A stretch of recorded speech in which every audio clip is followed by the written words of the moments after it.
Elizabeth shared her experience of learning English with the class. When I first started with this technique, it wasn't easy, she said. I began with very simple sentences. For example, I can speak English. Then, it is good that I can speak English. I started with basic phrases like I want to be better, I need to practice every day, and I don't know many words, but I can use these words. She continued, at first, the sentences were very simple, but I faced a big challenge. My thoughts were always in Italian, and I couldn't express my ideas in English the way I wanted to. I was trying to translate directly from Italian to English, which made it harder to speak naturally. I had to simplify my thinking to match how English speakers express themselves. Thinking in English in a simpler form was the hardest part of the process. Elizabeth paused for a moment and smiled, reminiscing about the turning point. After a while, it became normal to think in English. Then something interesting happened. I met a man from Australia who was on holiday in Italy. I was still a beginner, but we started speaking in English. I could see that I was able to speak with him without struggling too much. My sentences were simple, short, and to the point. I didn't need to translate from Italian anymore. This experience was a breakthrough moment for me. She smiled, remembering the excitement of that moment. After meeting the Australian man, I began to use the technique of thinking aloud even more. It really helped me improve my speaking. I still use it every day. It's a powerful technique that has made a big difference in my language skills. The teacher thanked Elizabeth for sharing her experience with the class. Her story was an inspiration, and many students were eager to try the thinking aloud technique themselves. If you want to speak English fluently, Elizabeth concluded, you must practice thinking aloud. You should also read, listen, and speak every day. Each activity should take at least 30 minutes daily. Hello, everyone. I hope you are feeling well today. Ariel greeted the class. In this second part of my story, I want to tell you about my experience living in London and how I improved my English even further. My name is Ariel and I'm a student of English. When I first arrived in London, I was full of excitement and uncertainty. I had just started my language journey and I wanted to get better at speaking. I enrolled in an English course and decided to immerse myself fully in the language. Little did I know that my experience at work would play a major role in my language development. Ariel continued.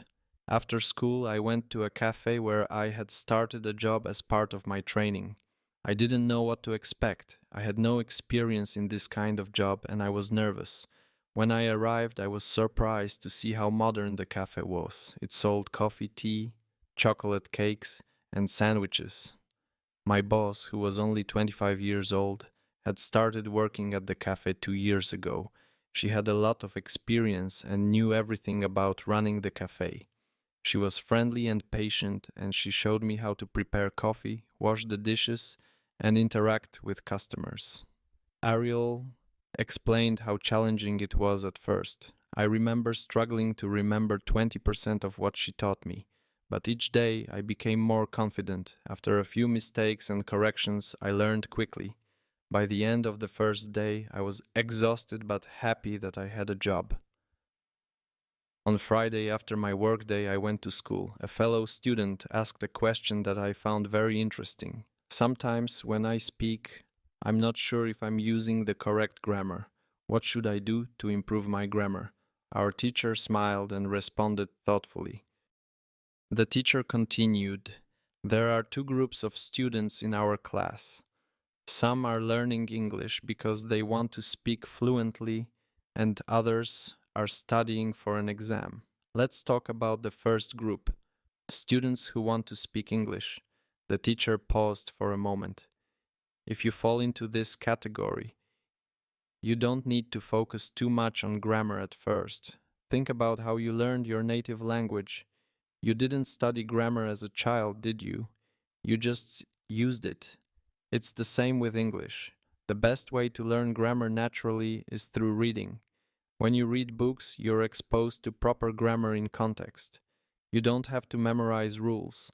you simply absorb them by seeing how they work in full sentences.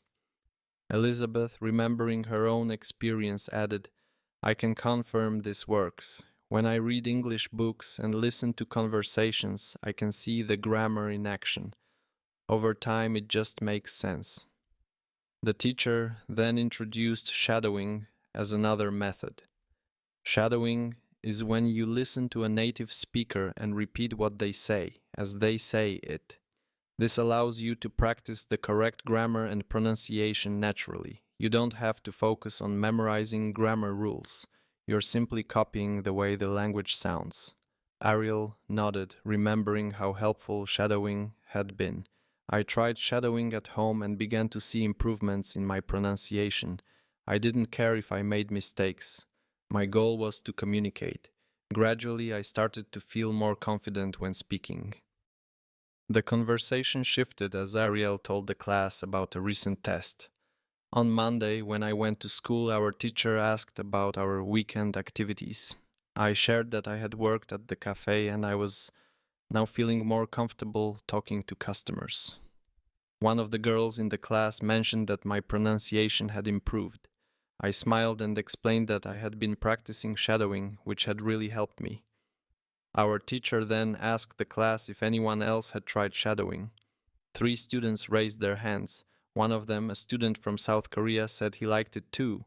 Another student said she had tried but her mouth hurt after just 5 minutes. She had also struggled with fast recordings. That's normal, said our teacher. When you start shadowing, it's common to feel a bit of discomfort in your mouth. It's like going to the gym for the first time.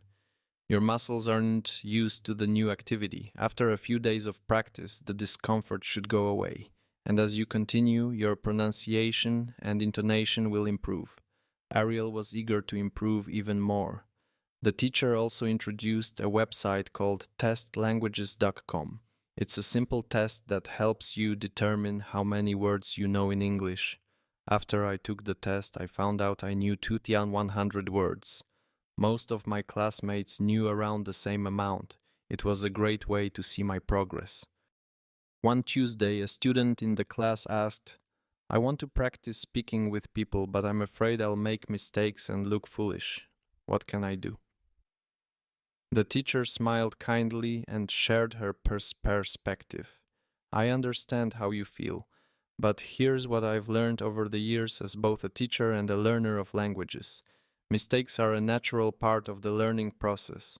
When I speak Spanish, I don't worry about making mistakes. In fact, I embrace them. The goal is to communicate, not to be perfect. I learned my native language without worrying about making mistakes, and I believe the same applies to English. Ariel reflected on this. That's exactly what I've learned too. The more I speak, the fewer mistakes I make. At first, I worried about saying things perfectly, but now I just focus on getting my ideas across. The teacher continued, learning a language is like learning to play a musical instrument. At first, it's not perfect and you'll make mistakes, but over time, as you keep practicing, you get better.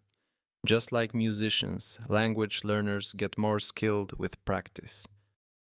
Ariel wrapped up the story by sharing her final thoughts. I've come a long way since I first started learning English. It wasn't easy, but with techniques like thinking aloud, shadowing, and reading, I have made significant progress. I want to encourage everyone to not be afraid of making mistakes. They are part of the journey. If you want to improve, keep practicing and enjoy the process. Elizabeth smiled and added, remember, don't be afraid to speak. Don't worry about mistakes. Just keep using the language every day. Practice is the key to fluency. The teacher nodded in agreement. That's right, dedicate time every day to reading, listening, speaking, and thinking in English. With consistent practice, you will see improvement. Mistakes are just stepping stones on the path to fluency.